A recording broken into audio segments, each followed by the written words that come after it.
नया नया शादी भइल का बताइए सब जवानी मर्द मिल गए ना तो हमको जानता ही नहीं का बताइए हम गोइठा पाथे वाला हमार उम्र बाटे इतना नया जवानी बाटे गोइठा पाथे तनी हम बताओ कितना काम करे के पड़ता है इतना अच्छा घर के लड़की बेटी रहनी पर ऐसा घर में शादी हुई तो दिमागी काम नहीं करे मर्द एकदम यही मिल गई बाटे कल्चर है ओकरा का सोचे तो का करे के दूसरा का मर्द कितना मेहनत और जानता है कि ई जवानी वो मिल गई मर्द ना जियले कैसे एकदम खुशहाल बाटे का बताइए जिंदगी में लगा था कि कुछ होए लिखल बाटे जवानी में लगा था कि एकदम सवाई चाहिए था का बताइए घर में रहते तो उतने टेंशन रहता पहरा उतने जाते अब तो तेरी मन निकला वो उधर से ही रहते क्या करी जवानी शादी हो गई घर में ना जीवन का लगे हमारा के का बताइए बस ऐसा भेटा जाए का सब करे से कुछ अपन दुख कर सुना दे दी तो कुछ तो नहीं बहुत टाइम लागे तो क्या करी जियल काल रही जिंदगी में वैसे बढ़िया भगवान जी हमको मौतें लिख दिला तो ठीक रही का हम ऐसा हमारा मन निकला मन तो करते ही कहीं चल दी निकल दी नीचे निकला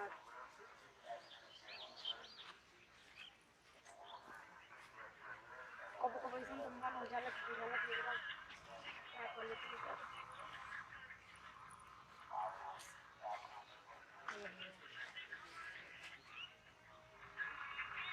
ए देवर जी ए सुनी का बोलो भौजी सुनी ना ए मर्द गोइठा बैठल बल गोइठा पर ना बैठे जाला बैठी ना का बनबा गोइठा पर हट जा काहे रे तन जी अरे ठंडा लागत लगा तो जा तन पेटाड़ी के हो बकरियन को ठंडा लागत है बे तो तनी बैठी ना पेटाड़ी लेके जाइम का तन तेजी बता का ठंडा में मर जियो तो बताओ फांसी माना सा 5-5 हजार के छोटा तो फूल वाला पथल न परल 2 दिन पहले देखलु ना आते ते पथल परल तो हम का जानते नहीं कि पत्थर पर हम इधर नहीं थोड़े ना गांव में ले लू हो का तो जाने लगे का करी का ऐसे नहीं ये रहे तो बटे के पूछता तो हाय कर दिया कोई मार के एकदम क्रीम पाउडर कहां तो क्या करी ये तो मारतन तो मोर ध्यान नहीं दे अरे भैया ध्यान ध्यान हो तनी घरी काम धाम में जानते बड़ी बियाह शादी हो जाए आदमी के तो काम धाम में तनी अरे ऐसा काम धंधा ना रहे कि एकदम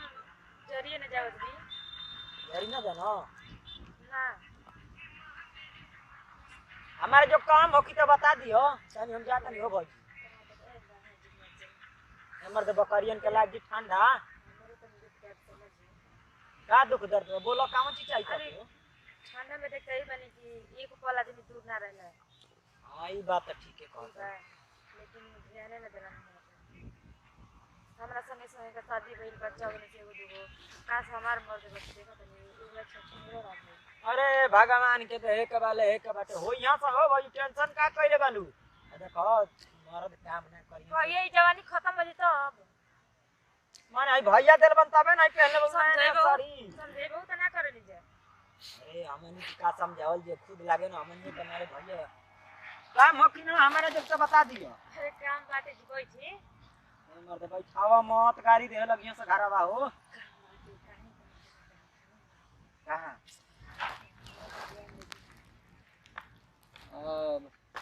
ध्यान नहीं के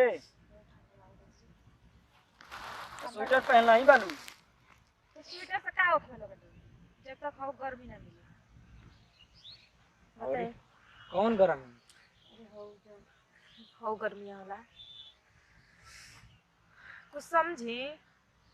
देखो हमके बुझाइबू त हमारा आई कुलावेला ना साफ साफ जोन बात बताऊं कह साफ साफ बता दी हां साफ साफ खोल के बताइबू तबे ना कोई जानी बताइए मुझे चली ना पूरा बात बताइए पूरा को चलो घर चलबू ना हां चलो हां तो दुका हमारा अटिया ले लिया